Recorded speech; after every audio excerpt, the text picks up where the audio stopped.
Looking for their first win in 2018, the Lafayette Leopards turned to senior running back C.J. Amill. The Youngstown, Ohio native provided the big boost they needed. The senior opened the scoring for Lafayette with a 57-yard punt return in the first quarter. He added a late first half score from 11 yards out to tie the game at 14. In the final minute, he broke through the Central Connecticut defense for a game-winning 32-yard touchdown run in the 31-24 win. The Patriot League's Offensive Player of the Week joins me now in the PLN studio. CJ, thank you for joining us. Thank you for having me. You were also named the Special Teams Player of the Week in the league. Let's start there. How did your special teams unit create running room for you once you crossed over midfield? And Coach Nudelberg does a great job of scheming things together, and he changed the return to a middle return. So once I caught it, I just kind of seen the lanes formulating. I just kind of seen the lanes, they were there. They were doing a great job pushing each other people out. And once I hit the lane, I had seen Romeo Weichel. He's a freshman. He had the punter, and I just kind of read his block and hit it from the outside. So it was a perfect call, perfect blocking by the punt team, and it was just, we just executed very well on that play. Looking back at the game-winning 32-yard touchdown in the fourth quarter, how impressed were you with the cutback that you made on the defender? That was just a great block by center Kevin Zadovetsky. I was running, and I had seen him pushing that linebacker out of that lane, so I cut up, kind of just made a move, and I saved him from there on, and it was just open grass. I mean, just another great job with the O-line on that play for executing and creating that lane for me. Switching gears, off the field, you've become a role model in your hometown.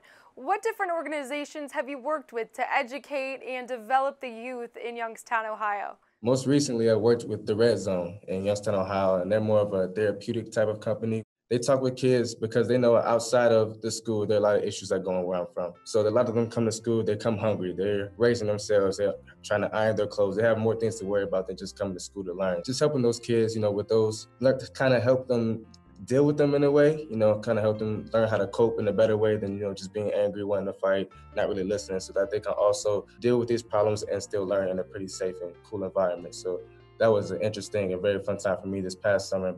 Red Zone is actually, the owner is Maurice Claret. He's, one of the Youngstown legend. He played for Ohio State. So that was also nice meeting him and working with him. And then Inspiring Minds, it's an after-school program. So again, it's just working with kids that also have out-of-home issues. They might struggle in school with behavior. So just kind of work with them, helping them control those problems. And we take them to college campuses. We take them to different field trips because a lot of them don't see outside of Youngstown, which was amazing to me. They had never been to YSU's campus, and it's literally right downtown. So just opening up to different, opportunities, letting them see that there's more to the city than what they've seen. So that was awesome. And then I've also worked in Youngstown Park and Recreation. So, just reaching out to the youth. I've seen my parents do it. They both work in summer camps and they both work in school systems. I think just seeing that growing up, it just always kind of moved me and wanted me to be that person to give back as well. So I've also heard you're quite the talented drummer. How did you get involved in music? Well, my grandmother's actually a choir director, so I was always and my mother sings, my whole family sings, so music has always been in our family. And I started when I was 2 years old when the choir would play, where I had my own little drum set on the stage and I would play. And as I got older, just kind of to learn more, and I always just played for them in different concerts in the church. So it was something I guess came naturally to me. Just music's in our family, and it's, just another gift that I was blessed with. CJ, I appreciate you joining us. So great to learn of all the things that you're doing off the field. Enjoy your bye week this week. Thank you. Appreciate it.